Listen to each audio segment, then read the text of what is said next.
evening. Hello, good evening, everybody. Good evening, those who join me in the Jungian Coaching School for tonight's live session. It has become a tradition with a small gap due to my health challenges, but now spring in the air, and I am more than energetic to be with you. As you see, I'm not in my office. I'm at my marketing manager Danny's office and Simon and Garfinkel in my background. Dun-dun-dun, Show the guitar. dun-dun-dun-dun. Behind you, the guitar. Behind me, the guitar. I don't see any guitar. Yeah, here it is. No, I have to go that way.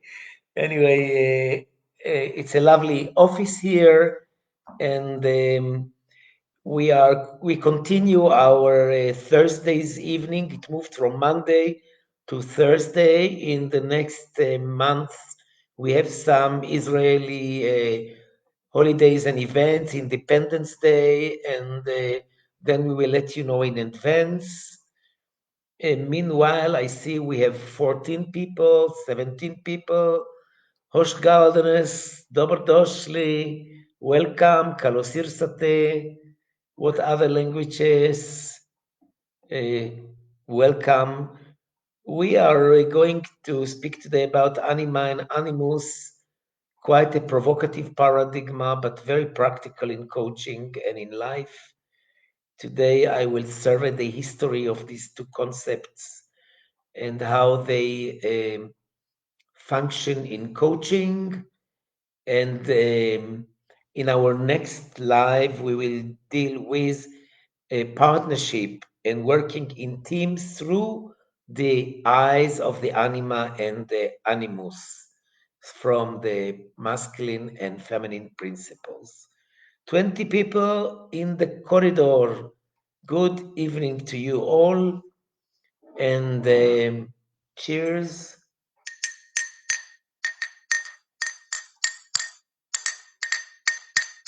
There's gonna be a party. There's gonna be a party tonight. So come along, everybody, and bring yourself with advertise. That's it. Chai. Yeah, as you notice, I'm playing with the time until it's 8 o'clock. One more minute to go.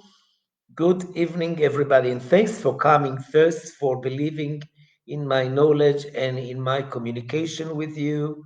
And the structure of the evening is that I will first share with you some knowledge on a lecturing basis, and thereafter, you are invited to conduct with me a discussion.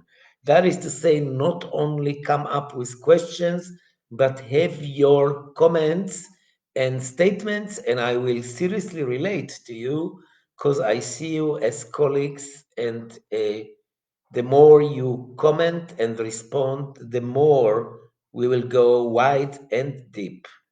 28 people on the line, and I guess we will start when we are 30. Let's talk about 29 and 8 o'clock sharp, going into 30 people.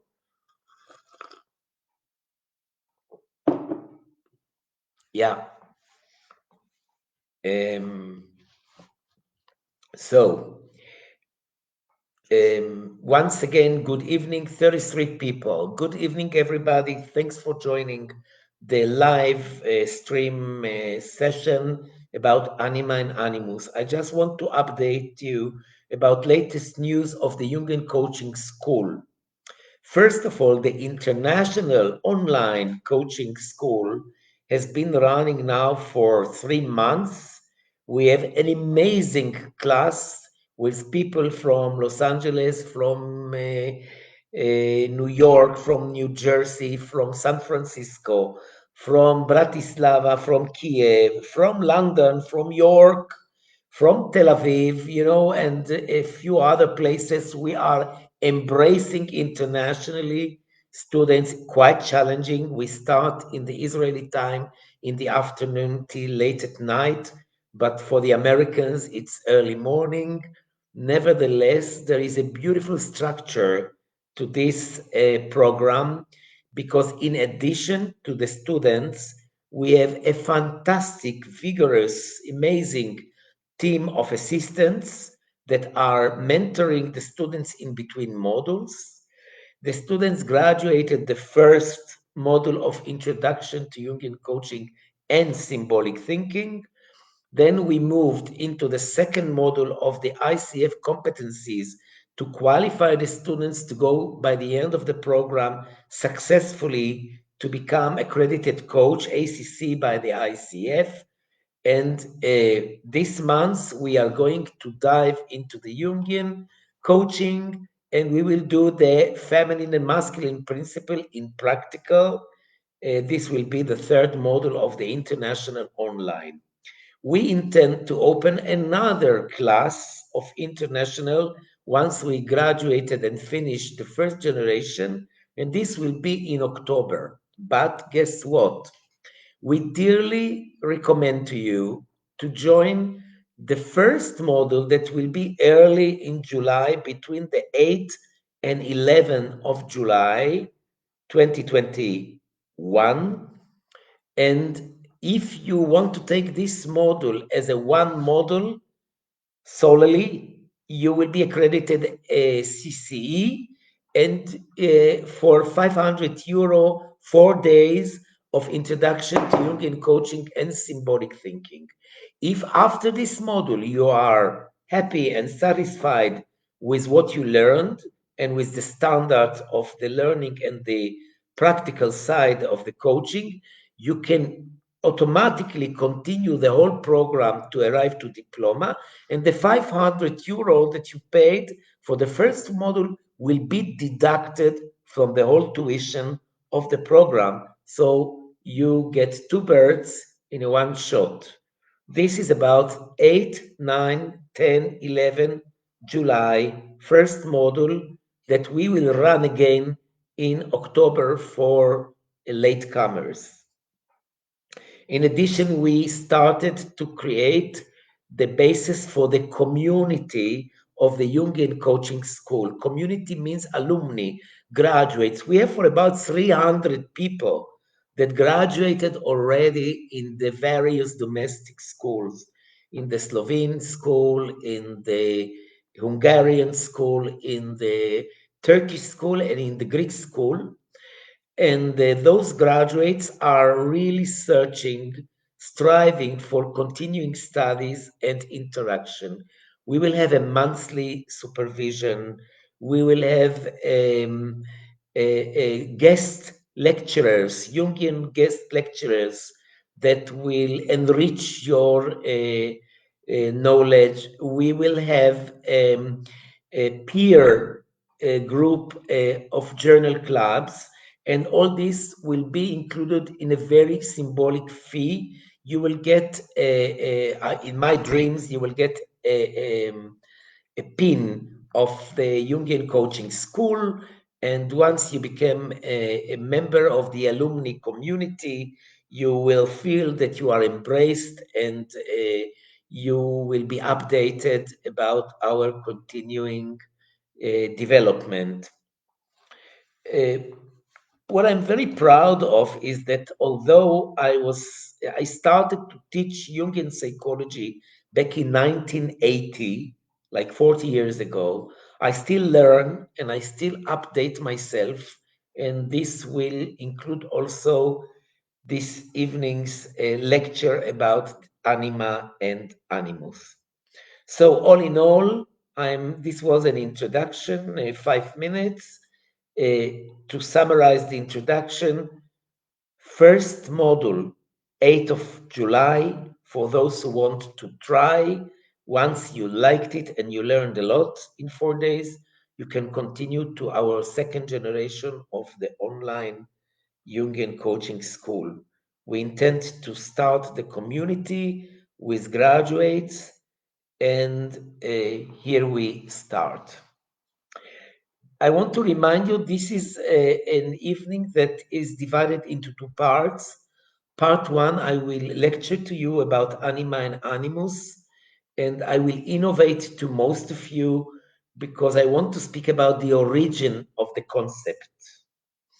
And in part two, you are dearly invited to hold a discussion with me by writing comments. Danny will give me your comments and I will relate to it, and we will have a interactive discussion. שהאינטרנט חלש. Where is the internet slow? אומרים חלק מהאנשים אומרים שהאינטרנט Ah. חלש. אם יש בעיות לשמע שיכתבו לנו. If for hearing, Hearing some of you connection. complain about the internet connection. In my computer, it seems okay. So let's try to overcome it.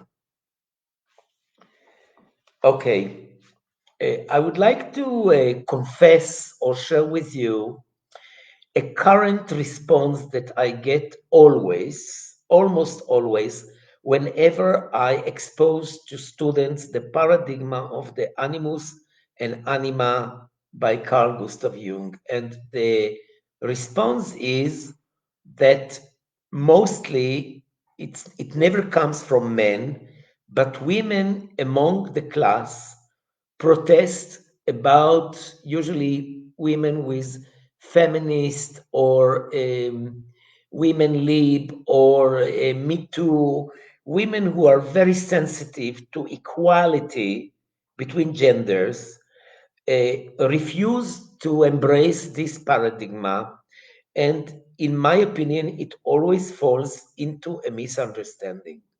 Now, needless to say that the emotions that are aroused by exposing the paradigm of the animus and the anima are very bitter or anger because the claim is that Jung belongs to an old fashioned generation that discriminated women, following Freud with his prejudice about the penis and about castration and about all this stuff. They enroll Jung inside this, and they are reluctant to adopt or to adjust to the paradigm. And I think it's big shame and big pity.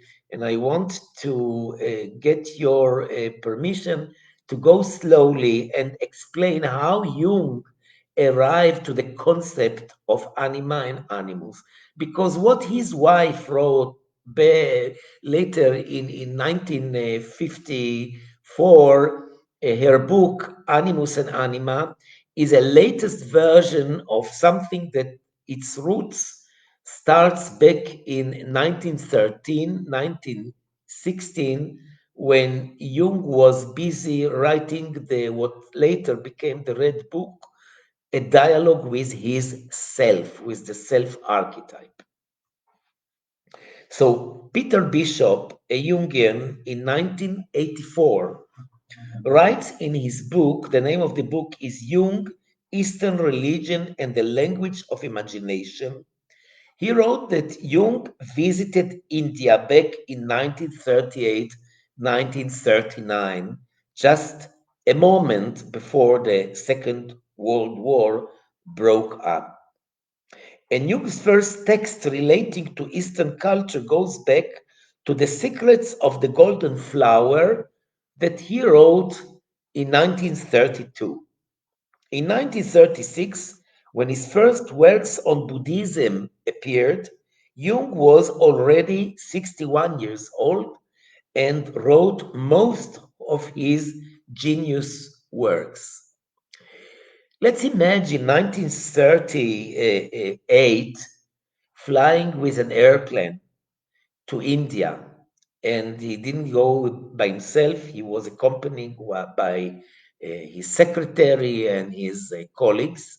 He was shocked by the archetypal power of the Indian culture, and this reinforced his assumptions about the archetypes because he saw archetypal symbols and images that were in the temples, in the statues, a collective unconscious of the Great Mother, of the self, the mandalas, etc.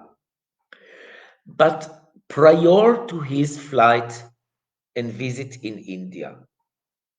Back in 1924, Jung gets to meet a, a sinologist, a guy that lived 25 years, a German guy from Frankfurt, who lived for 25 years in China.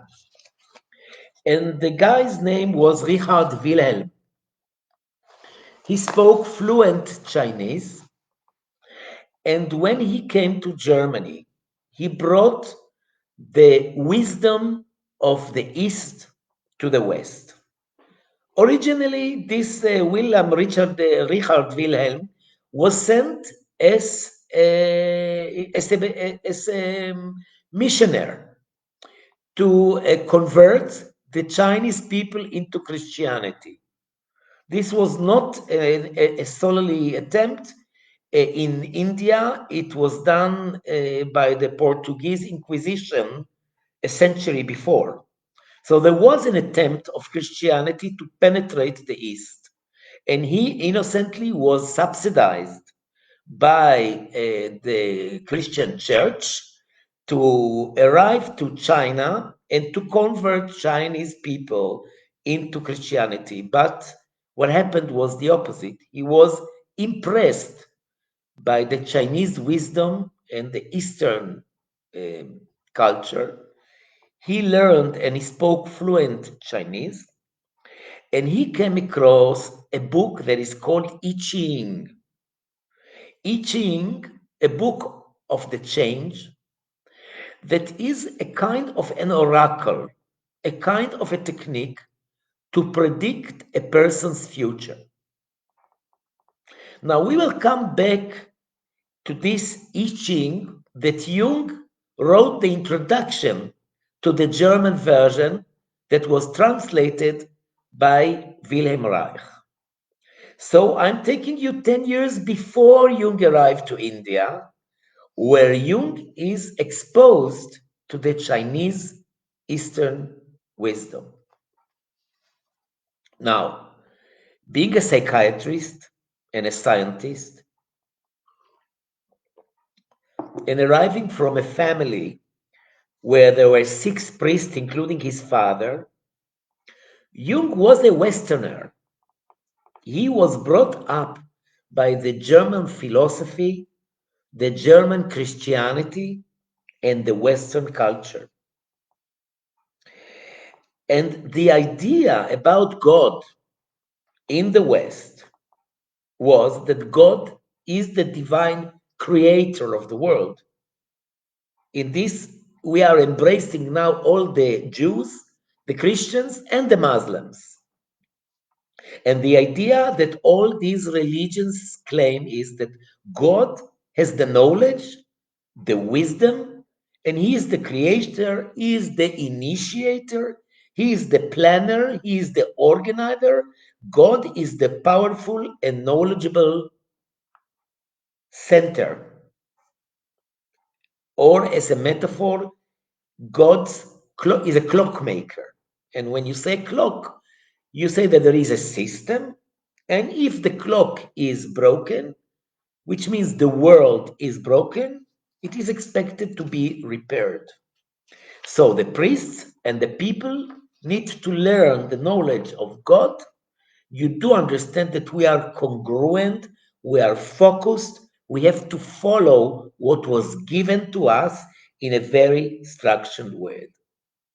So metaphorically, the world is a clock, God is the clock watcher and the architect. And what is the human role in the West? Is to analyze. This is where psychoanalysis is coming. We have to analyze, we have to learn in details. Psychoanalysis is a derivative of this approach. And the beginning of this approach is even before Christianity, developed by Aristotle, the Greek philosopher who claimed, followed later with Galileo, that we have a logical philosophy. And God speaks through the mathematical language. So the Western approach is what we later will label masculine principle. And for this knowledge, Jung attributed the Latin word animus, which is mind. So we have the West, we have the mind, we have the linear line, we have the spiritual that targets towards God, and the God dwells up in heaven. Don't forget that, heaven, because the East will give us the earth. The East will give us nature. The Eastern approach is totally the opposite. The world is perceived as a self-organized system. It organizes itself, not God created. There is no architect that is imposing. There is a natural way that the world and the energy is organizing itself. It exists and terminates endlessly, like the four seasons, without a creator and with no beginning and end. There are three representatives in the Eastern culture: Confucius, Buddha, and Lao Tzu, who developed the Taoism, the Tao Chi, the Tai Chi, and we are coming very close to the I Ching knowledge and book. So, if you look at Confucius, Buddha, and Lao Tzu, there are three different approaches that complement each other. One accepts the world as it is and teaches the believers to accept and live in harmony with the world.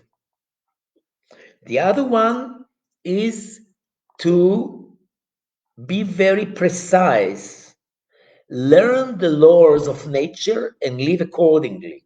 Don't interrupt. Now, with the corona, it's an insight that is coming back to us. Because of interruptions, we get punished. How do we live in a precision with the world? And the Buddhistic approach is not to wish, but just to observe.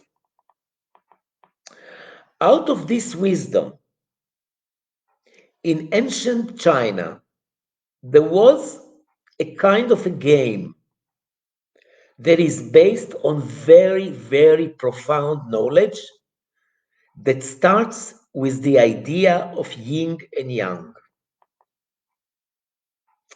Yin is the feminine side of life,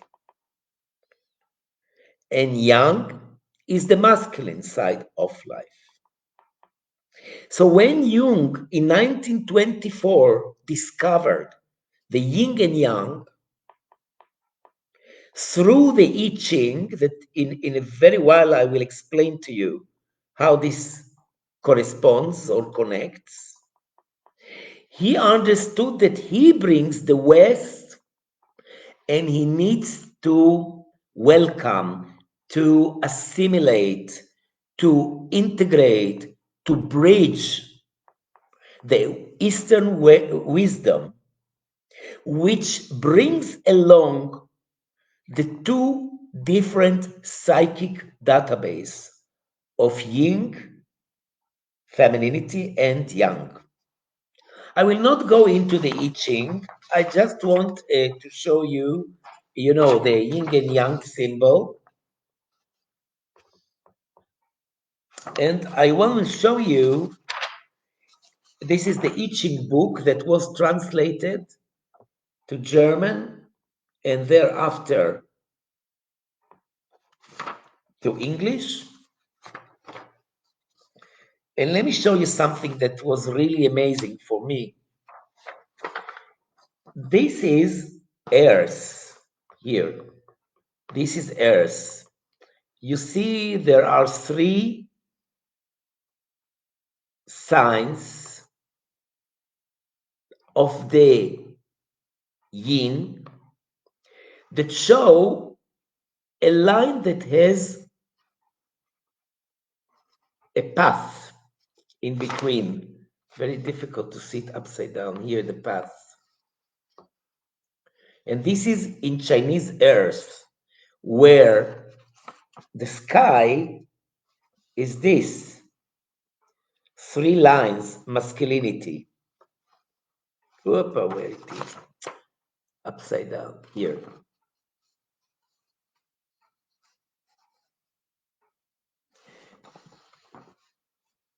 Um, the earth, femininity, and the sky, masculinity. This one. So you got the idea that there is a masculine principle and feminine principle from the deep wisdom of the I Ching that is coming from the Taoism wisdom. And in 1924, Jung writes the foreword for the book of the I Ching, and he says, since I'm not a sinologue, a foreword to the book of changes from my end must be testimonial of my individual experience with this great and singular book.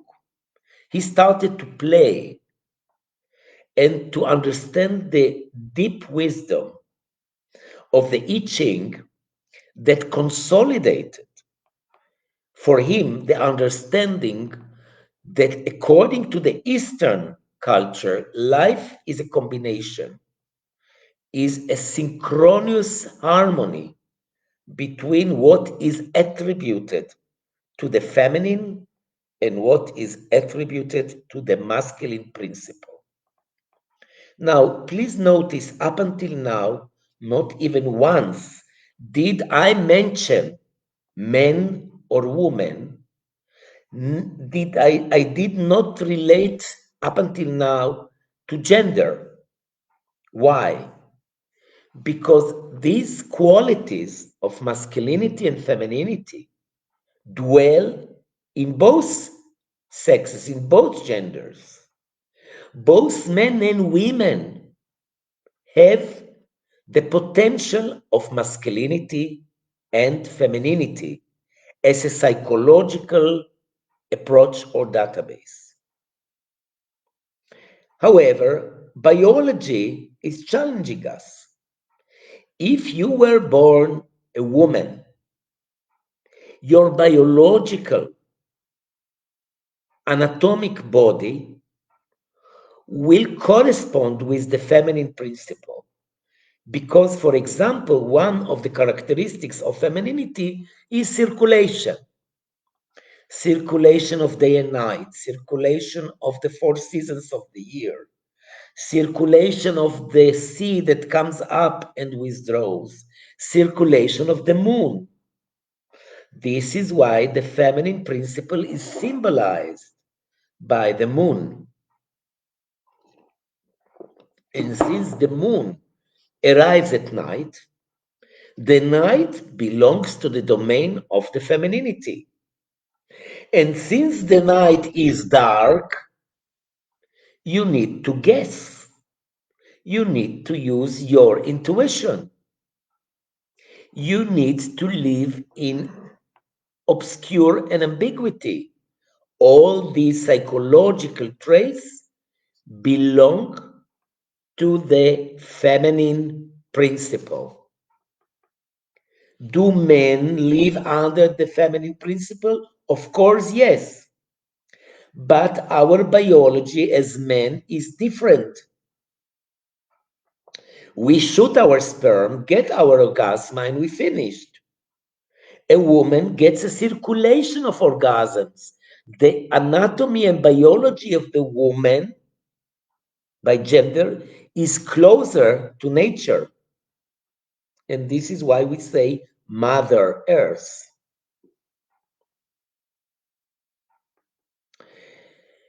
So the feminine principle is equal to nature. Fruits containments, the fruit contains the grains, gets rotten, but from the rotten fall the seeds, and the seeds create a circulation of life. Incubation, pregnancy. Men don't have a uterus. We do not have the physical experience of containment. We are impulsive. So for a man to be a chef and to do processes of incubation of materials means connect to the Jing, to the anima, to the femininity, because it has to do with process. Psychotherapy and coaching are feminine principle occupations because you need to process with your client and to go into developmental stages, femininity. So, where did Jung get the idea of feminine and masculine? To summarize, from the I Ching, that is based on the yin and yang, that is based on the Eastern wisdom about two different qualities that dwell in our world and that they are complementary. Do you know to identify which, yeah, we are becoming practical, Danny, but I'm not yet there. I want to finish with the theory. Uh, I think that Jung got two gifts, many gifts, I think, with through people that he came across. Really very, very interesting people came across his life. At the same time, he was very curious and he reached out for people in the world and remind that there was no internet and there was no computer and I don't know, telephone was okay, started, but his curiosity about people brought him to America, brought him to India, and he corresponded. And among his colleagues and a client of his who got a Nobel Prize was the physicist Pauli, Wolfgang Pauli, who got a Nobel Prize. He was nominated to Nobel Prize by Einstein, and he was one of the geniuses that were researching the quantum knowledge. And why do I install quantum here in this lecture? Because also in quantum, we have polarities of particles that contradict and complement themselves. And when Jung understood this compensatory function, this complementary function between two opposites, he understood that the psyche of the human being is equal to the structure of the quantum, that there are two polarities that complement each other and can change roles. And think about it from practical psychological point of view, how great and wonderful this paradigm is, because I'm speaking to you and my biological appearance is masculine, and I developed my masculine traits by nature and by my Western education. But at the same time, I have a feminine database, my anima, that is very, very developed. And here we come to this question when you ask yourself, what are you mostly? by your gender, you are either women or men, what is the complementary database in your personality? If you're a man, is your anima developed? If you're a woman, is your animus developed? However, there is here a big challenge. I'm starting to be more practical, less theoretical. If I was born by biology masculine, it does not mean by definition that my masculinity principle is developed. Because if we count masculinity principle as targeting, intruding, logic, structure, ethical,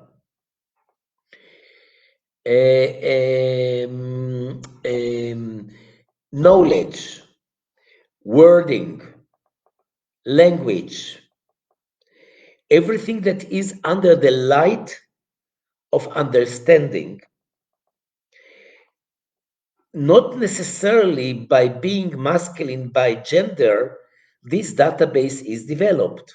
I've known through my 40 years of psychotherapy many muscular men, very strong physical men, that their masculinity principle is very miserable or very modest. They are not educated, or they are not target oriented, they are not competitive, they are not organized, they are not disciplined, and their masculinity is quite lousy. Although their physical appearance is very charming and impressive. At the same time, we can imagine a woman whose masculine database, that is to say, the animus, is very developed. She is a bank manager, she is a scientist, she is a politician, and her database. I'm not speaking whether those are happy or miserable people. I'm speaking about functioning. Her functioning can be very masculine possessed or masculine developed. And this is a very important point.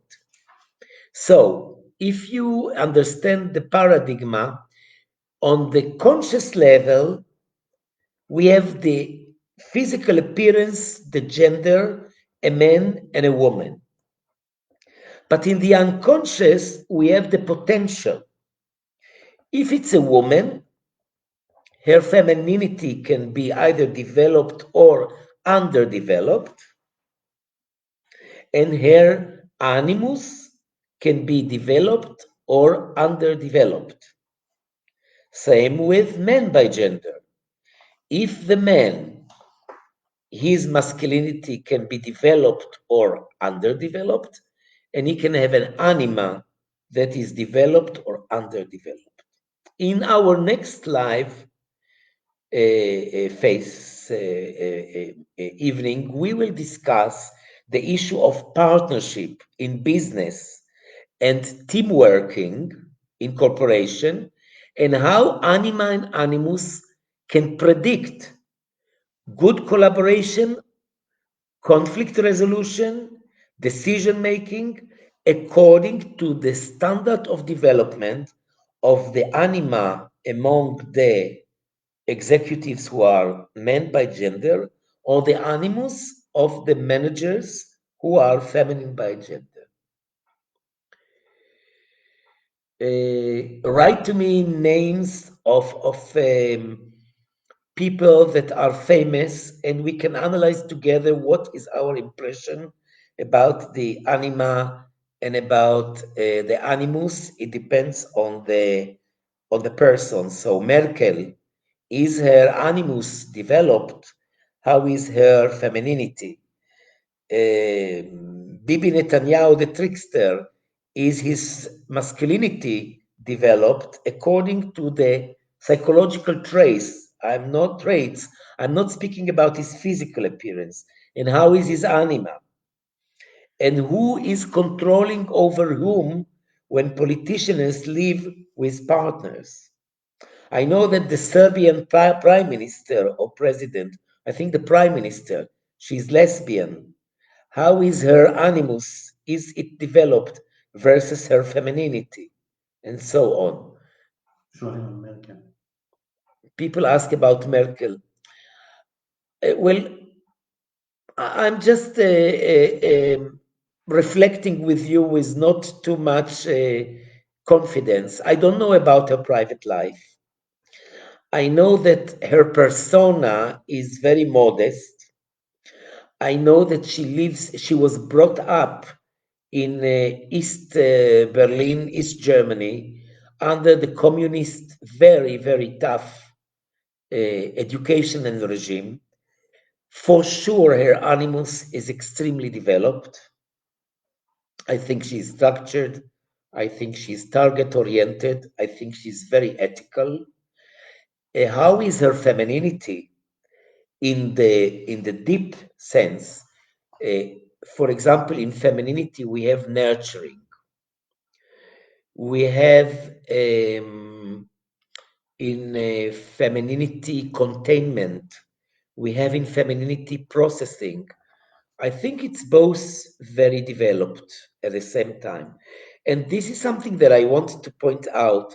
It's not that one part is developed and the other is underdeveloped or negligent.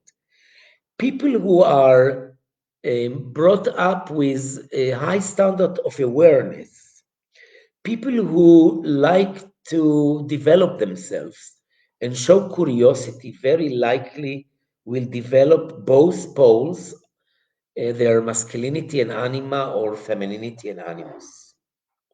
שואלים על ג'ים מוריסון.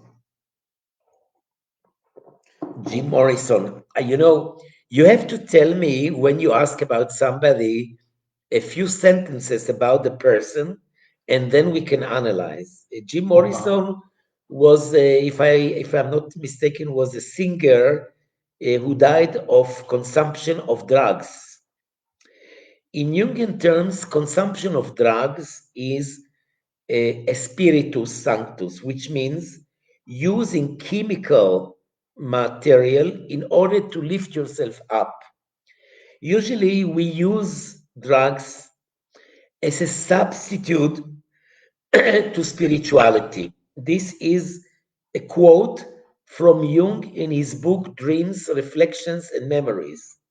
He brings there a case about a client of his that was alcoholic. You need to remember that Jung was the initiator and the spiritual mentor for Alcoholic Anonymous.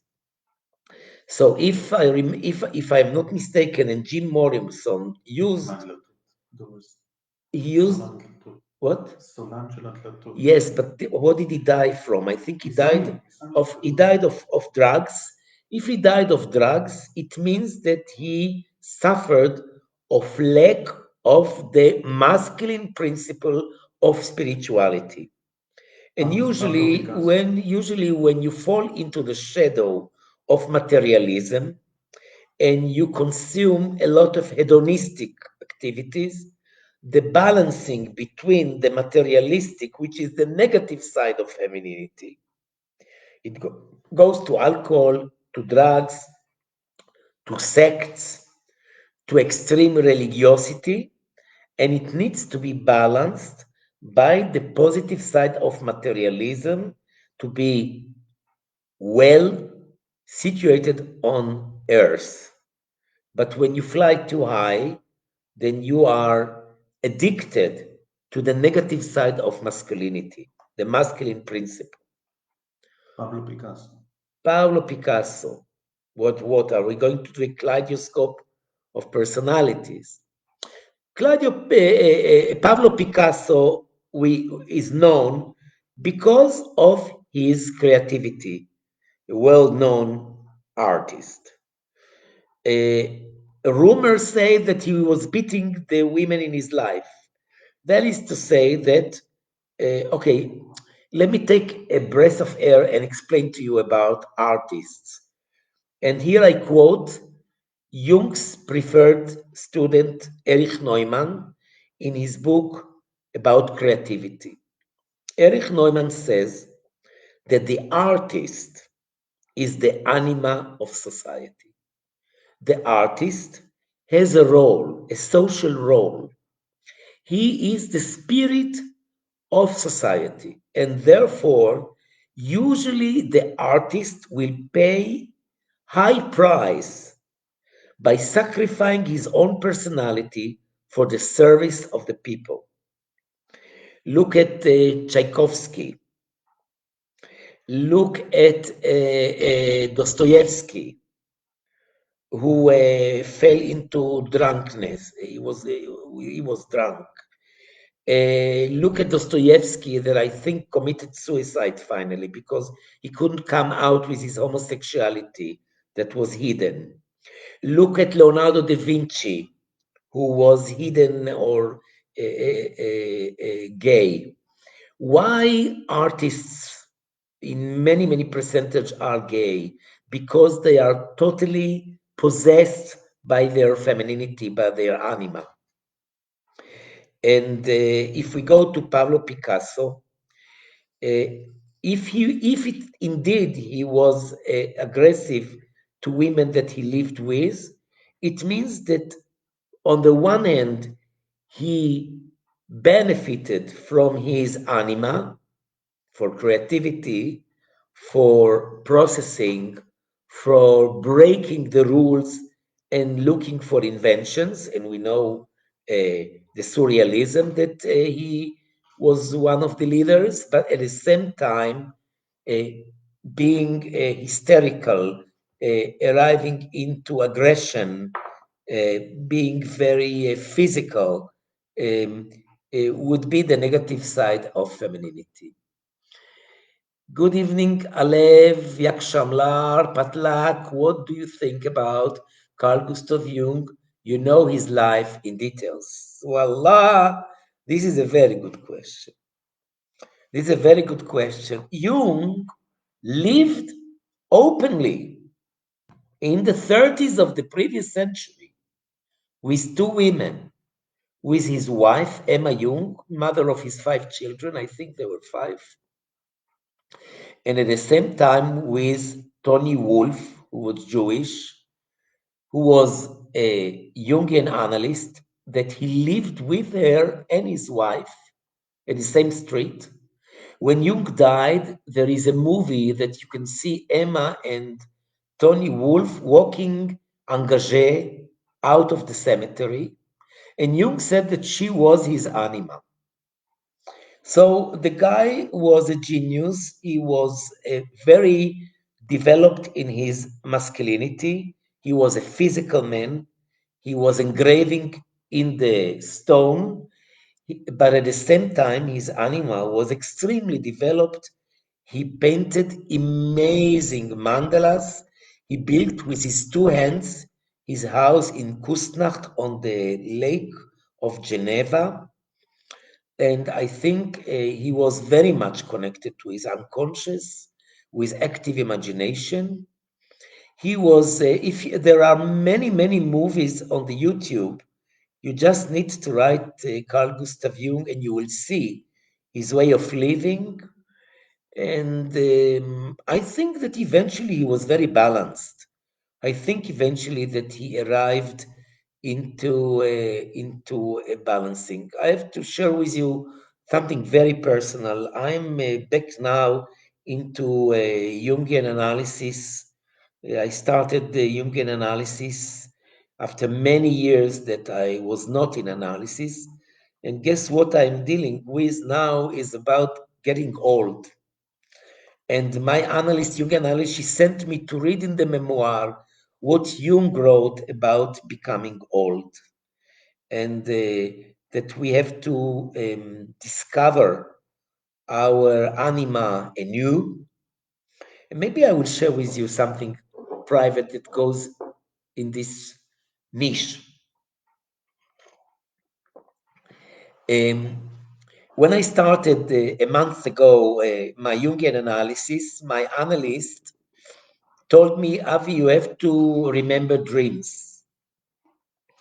So the first week I had a dream that I am standing and grieving my mother My personal mother actually died 4 years ago at the age of 99, sober and bright. And indeed, I was grieving her. But here, 4 years later, I don't remember the audience, but I'm praising and praising and praising my mom, and I didn't understand why. When I woke up from the dream, I did understand that I am connecting to my mom through becoming old, seeing all elderly signs, my aging. I'm aging. I see it on my skin, in my hair, in my knees. I feel my aging.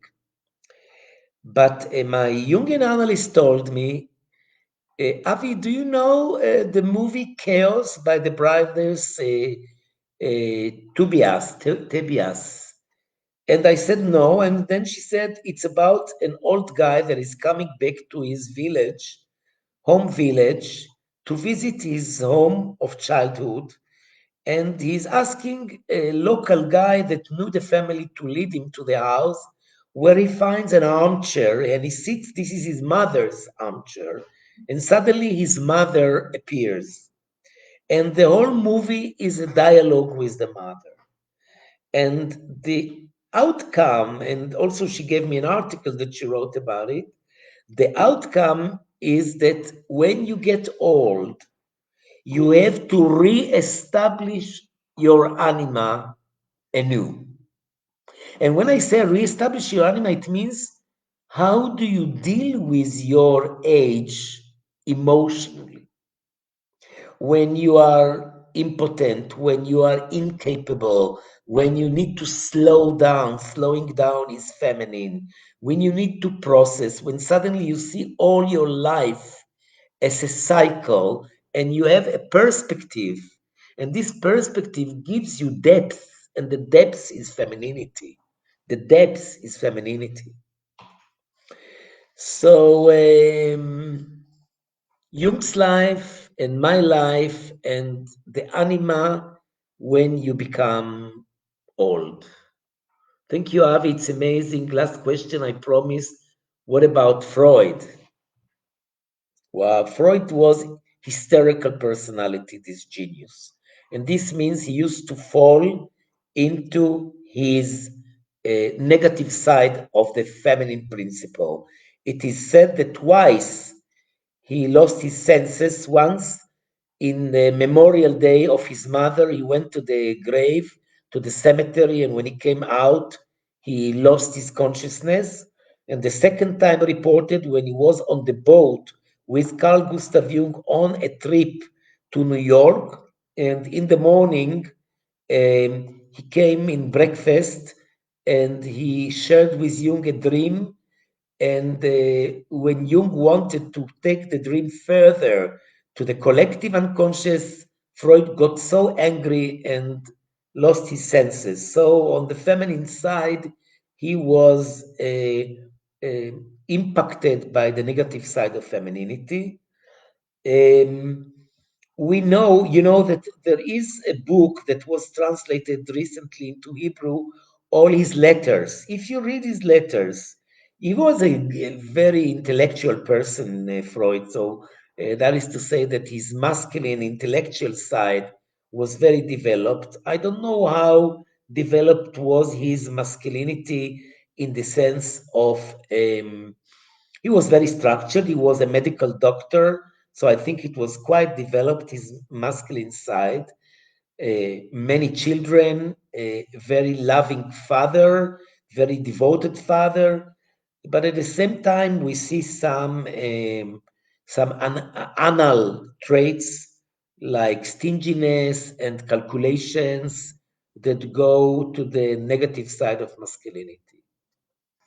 So, all in all, I am very glad that I had the opportunity to share with you the origin of the concept of feminine and masculine that comes from the yin and yang, from the I Ching.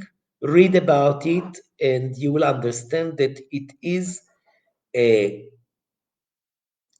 very impact knowledge that goes for, I think, since human heritage going back to the Eastern culture, for us Westerners, it used to be quite strange. Now, I think with mindfulness and with yoga and with Reiki and with all the martial arts, it's more comprehensible to embrace the feminine side of the East with the masculine side of the West.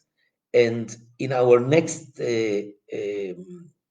stream, we will discuss how this is um, applicable in coaching among partnership and corporations. Next Thursday, 8 o'clock, for a practical Anima Animus incorporation and partnership. And I want to remind you that our first module of the second generation of Jungian Coaching Online School is on the 8th, 9th, 10th, 11th of July. Just the first module. Take it as a one unit. If you liked it, continue in October and tell friends, help us to advertise it, guys, because Corona doesn't unfortunately seem to fade away. Online learning is the hit of our era. And believe me, it's a fascinating program. As I told my friends in the beginning of this evening, the structure of the program is amazing. We have students from really all over the world, and we have mentors, assistants that are graduates of the programs that are working with the students in the break rooms, that are giving them private sessions in between modules, working with them. Each one of the students is contributing a friend that becomes a coachee by another student. So you can imagine a lady from New York is being coached by a Jungian coach, student from Bratislava, a student from Kiev is coaching a coachee from Los Angeles, and this Sunday market is amazing. Join our Kaleidoscope Learning because it's a life experience. Thank you very much for your participation. 50 people, I'm grateful to each one of you. Good evening, Yak Shamar, Kalovradi, Lakonoch, Erev Tov, bye bye.